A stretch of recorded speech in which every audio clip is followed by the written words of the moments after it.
Hello, today we're going to go ahead and repair a Whirlpool dryer. The reason why is because I believe one of the belts is broken. So we're going to go ahead and get started.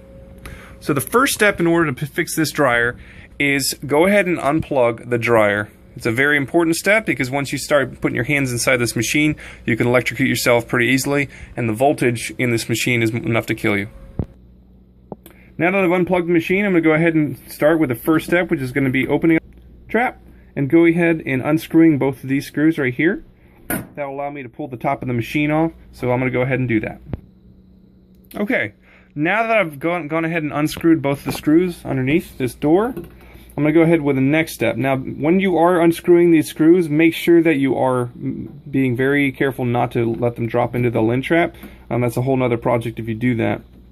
But since I've unscrewed these, I'm going to go ahead and go to the back of this machine, and I'm going to pull to the corner. I'm going to pull that side, I'm going to pull this side, and it's going to allow me to pull the entire top up. I'm going to go ahead and do that.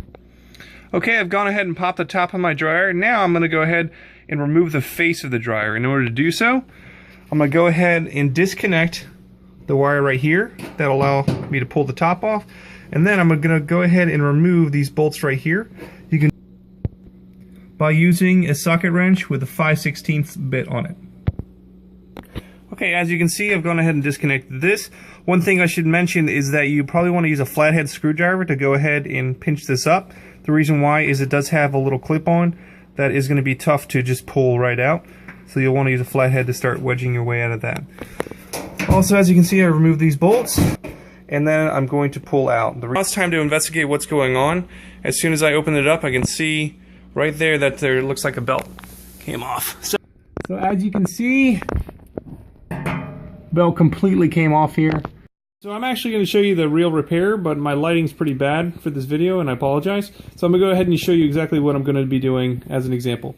So pretend that this is the motor piece right here that the belt's going to latch onto, and this is the tensioner that's already on the ground of your your dryer. Anyway, we're going to go ahead and run the belt through the tensioner like so. Going to latch onto the motor. And then this portion right here is going to go around the drum. And that's how it's going to work. And the tensioner will be anchored to the floor just like so, and it'll be pulled up quite a bit. Thanks. Alright, I'm going to go ahead and replace the belt. So I'm putting my tensioner in position like so. Now I have to run my dryer belt through, pull up on the tensioner, and I have to run it around the motor. Now my tensioner is in position, it's nice and taut, and it's keeping the belt in position. So at this point I'm going to go ahead and start spinning my drum and make sure that the belt is aligned in position. Okay, so now as I'm reinstalling, I want to make sure that my felt edge is nice and out. If any portion of it's tucked in, you want to make sure that you pop it out. You can just use maybe a butter knife, your finger, but I'm just going to go ahead and spin this drum slowly and make sure that the felt is completely in position.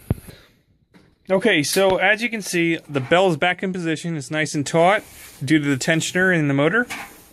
I've also double checked my felt edge, make sure that it's nice and out all throughout. If I saw a portion that was tucked in, all I did was I just pulled the drum back slightly, went from the inside and kind of shoved it out, and that worked just fine for getting the felt back in. I also did some vacuuming to clean up some extra lint that was in the machine. But at this point, I'm going to go ahead and just reattach the front. Put my clip back on, and this controls the door.